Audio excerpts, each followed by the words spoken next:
Hey everybody! Today I'm going to explain what speed tests are while I DIY a Steno Progress Chart.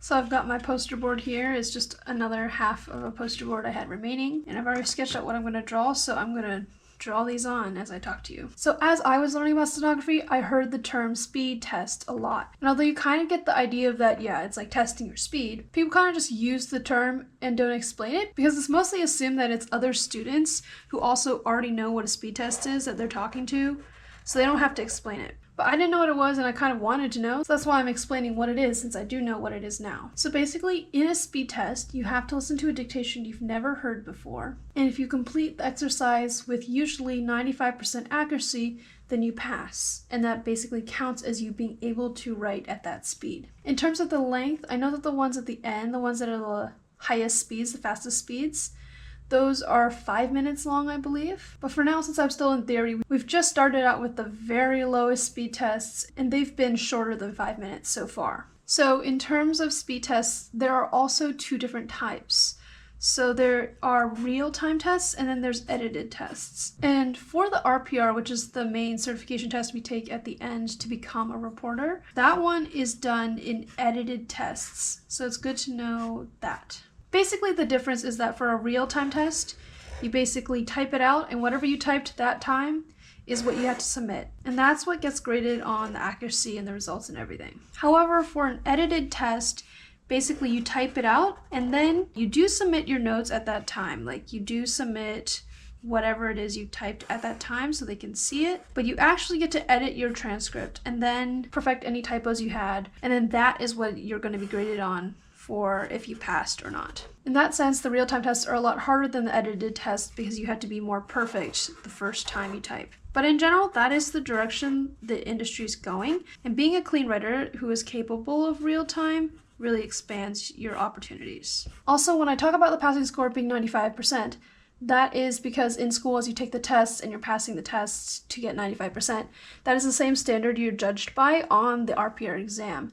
To pass, you need 95%. The notable exception to this was that in California has its own certification exam, and up until recently, I believe the passing standard was, I think, 97% or 97.5% or something like that.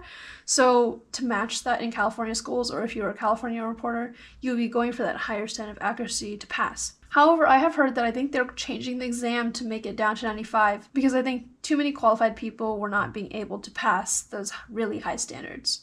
So in terms of what a speed test is actually like, basically you're going to use an online platform usually to help proctor your test for you. And for the RPR exam itself, I've heard that they use Real-Time Coach, which is the same platform my school uses to administer practice and the school's speed tests. The only other platform I've heard of out there is EV360, and I'm sure there's other ways of administering a test, like just literally having your teacher dictate something to you. I don't know about all of them, but I will explain the one in RTC because that is the one on the test, and hopefully it gives you a better picture of what it's actually like. So basically you set up your CAD software as usual, and you play the dictation. It's locked so that you can only listen to it once, and you just write as normal and you write what you hear. In the case of a real-time test, you would then be prompted to upload your notes, like the file you saved on your CAD. And that just proves like what strokes you actually wrote compared to the English. And then you also submit your English, and that's it. The computer will autograde you at first, but then your teacher or whoever's finishing grading your speed tests will make sure that you have the correct final grade. For a transcription test or the edited test, you'll follow the same steps. You'll write listening to the audio, and then you'll upload your notes to prove what strokes you did. But then you'll be given a timer to edit your test. And in that time, you can go in, proofread, edit your mistakes, fix anything that went wrong when you wrote. And then you upload that file as your final transcript. And when you submit the English as well, the computer will also autograde that, and then your teacher will also give you a final grade. So hopefully that explains what a speed test is to you. If my explanation wasn't good enough, ask your questions in the comments and I'll reply to you. And so basically you just pass your speed tests. Usually after 100, they're in increments of 20 words per minute. And once you pass one, you're going for the next level, and you just keep passing the speed tests and going up and up and up until you reach these speeds you need to qualify for the RPR or for graduation or for whatever you're doing. And this is just the bane of getting out of school, so that's why today I'm making a little chart for myself to track my progress. I'm leaving spots for myself to write all the dates I pass on because I think I want to see at what rate I finished. But I also just think it'll be a really great visual motivator to help me see like where I'm going and what I'm trying to get done and how much I've already accomplished. I think this will really help me.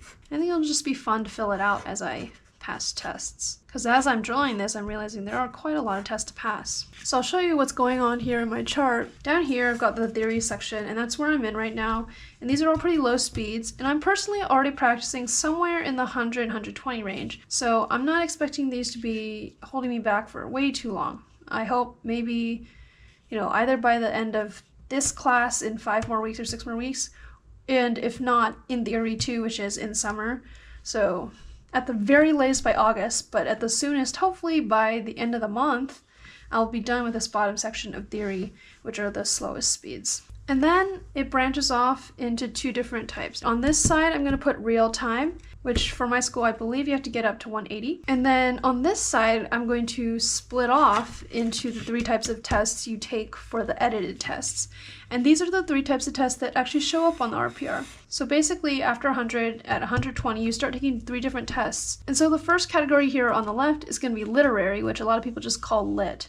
And basically, it could just be a regular paragraph on any topic, and it could contain, complicated words or anything.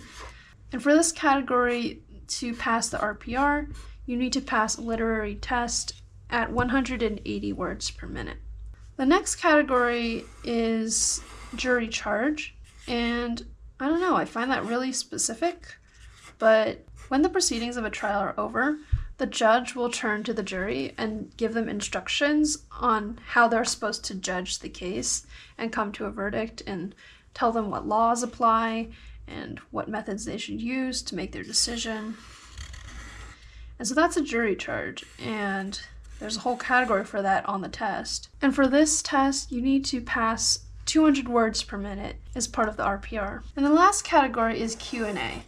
And basically this is a format where you have to label question and answer for each line, and it resembles like a lawyer questioning a witness or something like that. And for this category, you need to pass 225 words per minute as part of the RPR. So on my chart, I'm basically leaving spaces to write the date on which I pass in addition to the day I'm on. I have a little counter in my phone that tells me how many days it has been since I started Steno, so I think I will want to write that in the chart as well. And then each of the circles is going to be a space for a sticker or whatever else I want to do to fill it in. Came out a little bit uglier than I thought it would be, but I think it's good overall. And then at the top of each of the legs for the edited tests, I left another sticker for passing the RPR itself because that is my ultimate goal. In addition to graduating from my program, I do want to pass the RPR. All right. And I think that's my finished chart. I'm going to hang this on my wall and I'm going to add stickers. In fact, the reason I did this topic today was because we just started speed tests in theory last week, and so I've already got my 30 words per minute speed tests back and graded, and I've passed those, so I can fill them in.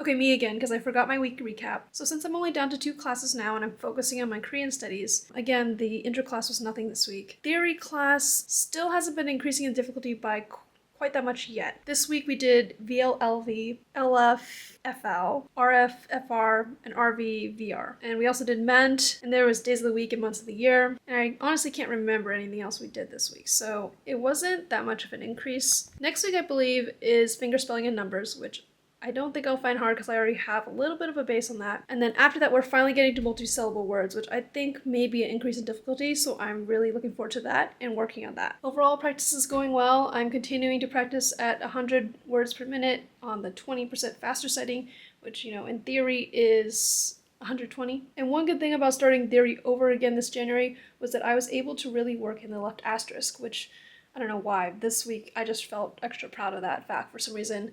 I really feel like it's like fluidly working in to be able to use left asterisk compared to the first time I did theory. It was basically exclusively using right asterisk, and I really feel like I'm a little bit more flexible and more freed up now that I alternate both very fluidly. Next Saturday will be my TOPIK test, so that's going to be a big day for me, and I hope I can kind of give up a little bit on my steno study a little bit so that I can make sure I get the score I want on my Korean test. And since that's on a Saturday, I don't know what the situation is for the vlog next week yet, but I think I'll have something planned for you guys still.